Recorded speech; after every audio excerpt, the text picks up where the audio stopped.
konflik dan pergolakan? Baik, kami akan menjawab. Konflik adalah perkelahian, peperangan, perselisihan, pertentangan, dan percekcokan.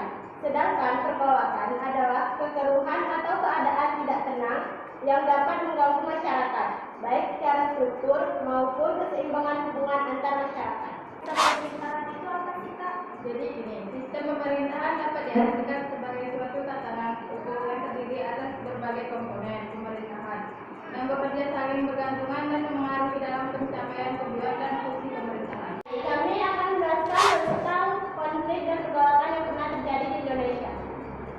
Pada awal kemerdekaan, ada beberapa konflik dan pergolakan yang terjadi berkaitan dengan sistem pemerintahan. Apa sajakah itu? Simak beberapa uraian berikut ini.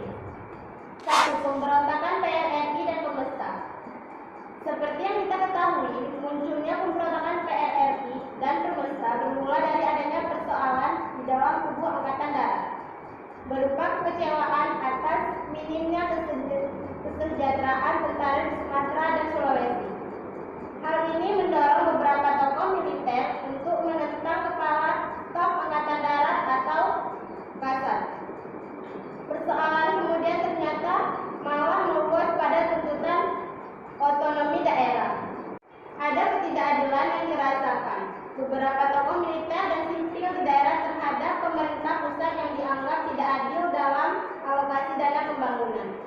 Kekecewaan tersebut diwujudkan dengan pembentukan dewan-dewan daerah sebagai alat perjuangan tuntutan pada Desember 1956 dan Februari 1957, seperti Dewan Benteng di Sumatera Barat yang dipimpin oleh Letkol Ahmad Hussein, Dewan Gajah di Sumatera Utara yang dipimpin oleh Kolonel Marudin Simbolon, Dewan Garuda di Sumatera Selatan yang dipimpin oleh Letkol Berlian, dan Dewan Manguni di Sulawesi Utara yang dipimpin oleh Kolonel VJ Samuel. Yang kedua, persoalan negara federal dan BFO.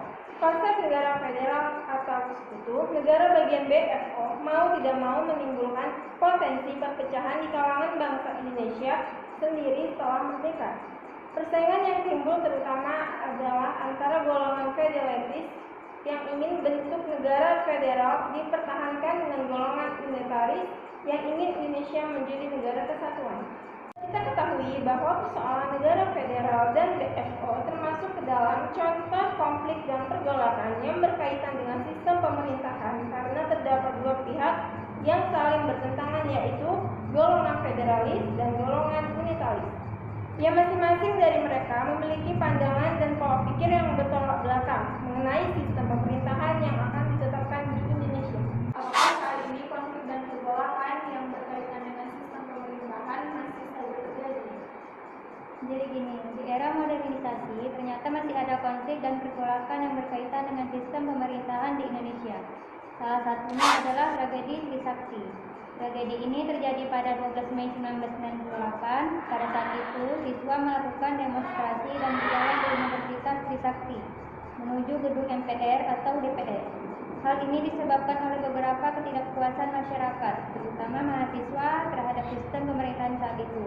Mereka menuntut hak-hak berikut ini: amandemen UUD, pemberantasan KKN, pencabutan fungsi ABRI, penegakan hukum, hak asasi manusia dan demokrasi, dan terakhir pemberian hak otonomi kepada daerah-daerah.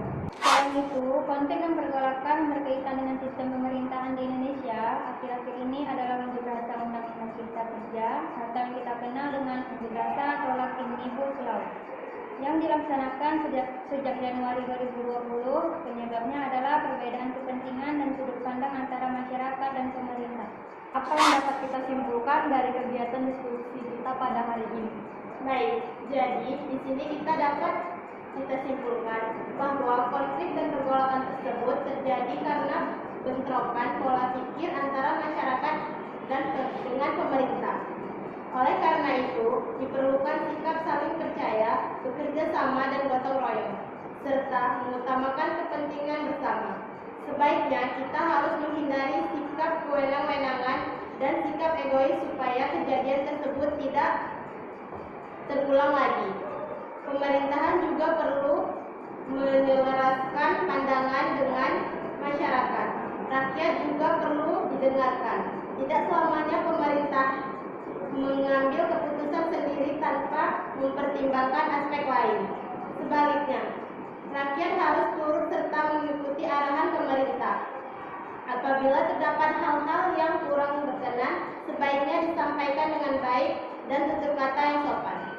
Demikian hasil diskusi dari kelompok kami pada hari ini. Lebih dan kurang kami mohon maaf. Terima kasih atas